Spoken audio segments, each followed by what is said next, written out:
Good morning, students. We're going to be reviewing molar mass conversions.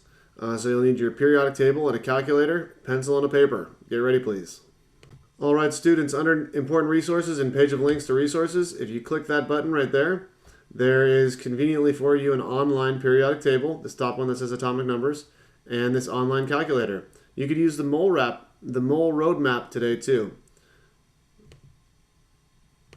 Okay, students, since we're going to be using molar mass as a conversion factor, we're going to practice the last practice of finding molar mass is happening right here.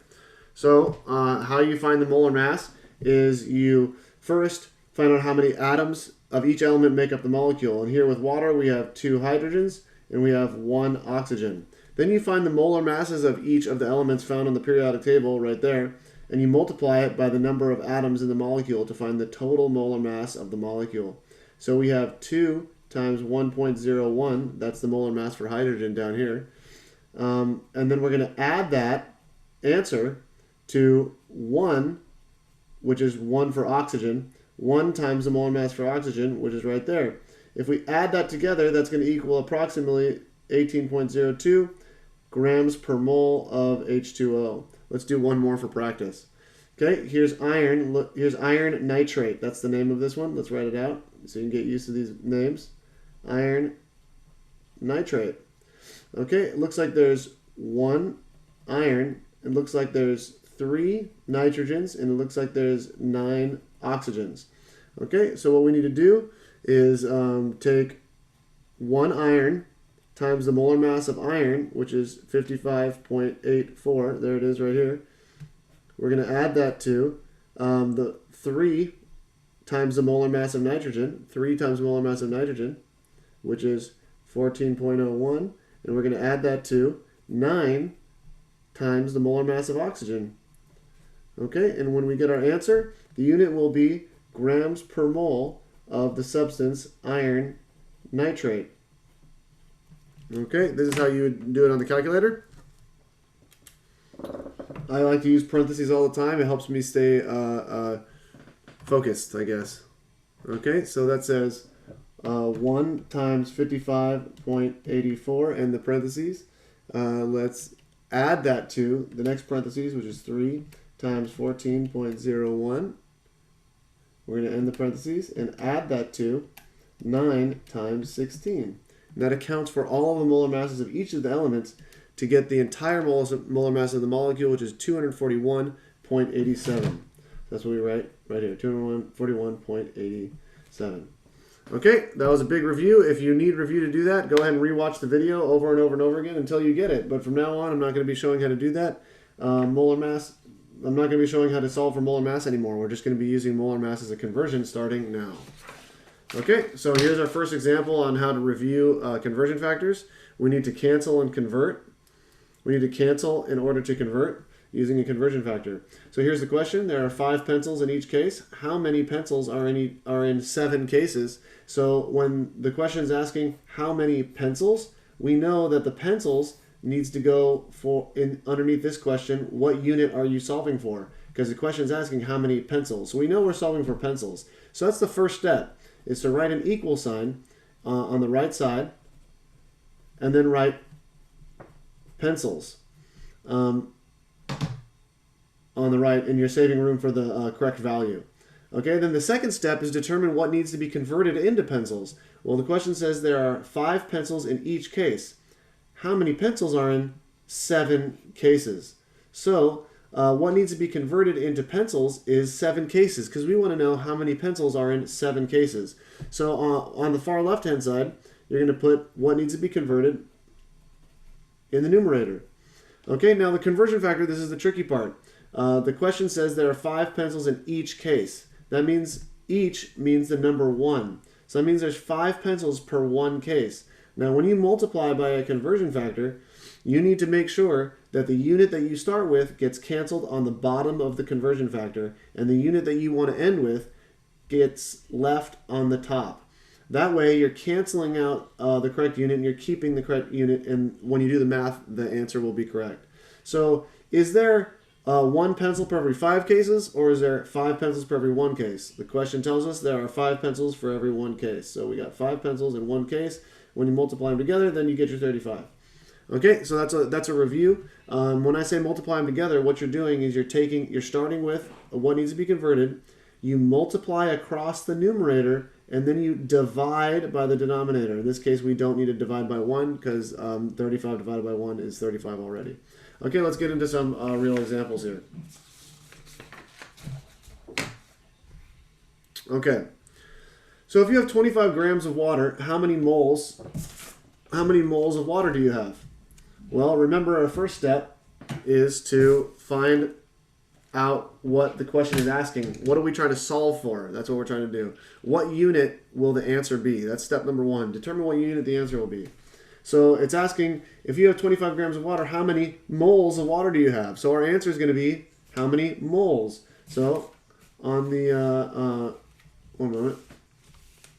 On this far left side, when it's asking what unit are you solving for, you should have some number, you should have moles written. You don't know the number yet because you haven't done the math. You should have some moles written.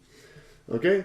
And then step number 2 is to figure out what needs to be converted. Well, the question says, if you have 25 grams of water, how many moles of water do you have? So it's the 25 grams of water that needs to be converted into moles. So that's step 2. You can see step 2 is right over here.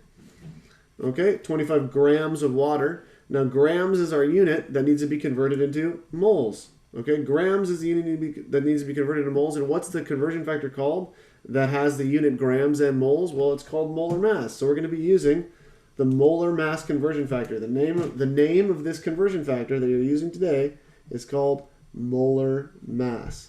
Okay, so remember the rule is the unit that needs to be converted needs to be placed on the bottom of the conversion factor, and the unit that needs to be kept is placed on the top. So there we have it right there. Grams are on the bottom, moles are on the top. So what we do with our numbers is we multiply across the numerator, which is 25 times 1. You technically don't have to do that because 25 times 1 is 25. And then you divide by the denominator. So the 25 times 1 divided by 18.02 grams gives us 1.387 moles. Mr. Edwards, where did you get this number from? Where did you get this number in the middle? It's not given in the question. You're right.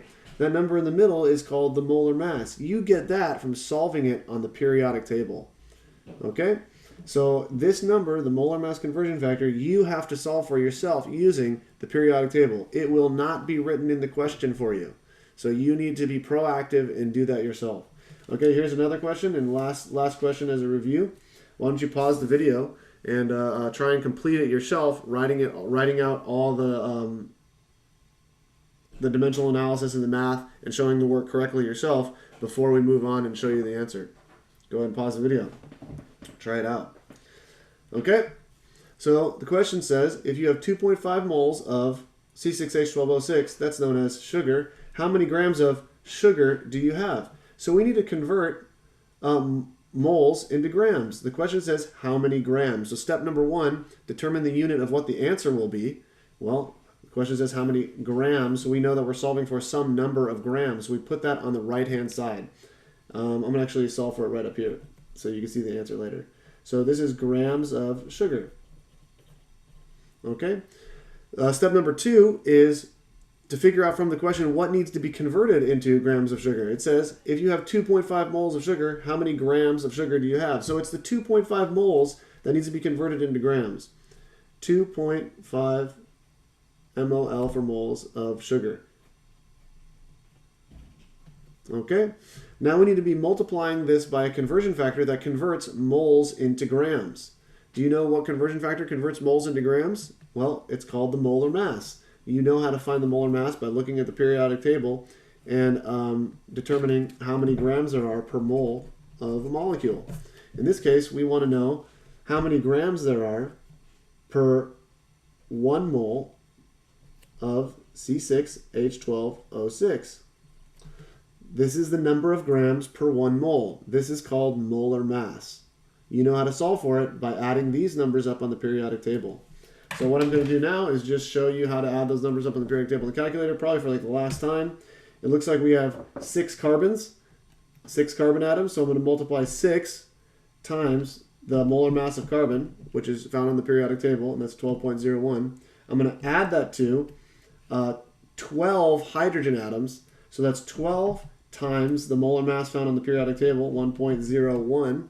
And I'm going to end the parentheses. Then I'm going to add that to 6 times the molar mass of oxygen. So 6 times the molar mass of oxygen, which is 16. And the parentheses push equals. And that's the amount of grams per mole, per 1 mole of sugar. So it's 180.18. 180.18. Awesome. So we did that and found the molar mass. Now we could use it as a conversion factor to solve for our amount of grams that we're asked to. So 1 mole is 180.18 grams. We're trying to figure out how many grams are in 2 moles. So 2.5 moles. So I'm thinking 180. What's double 180? That's like 360.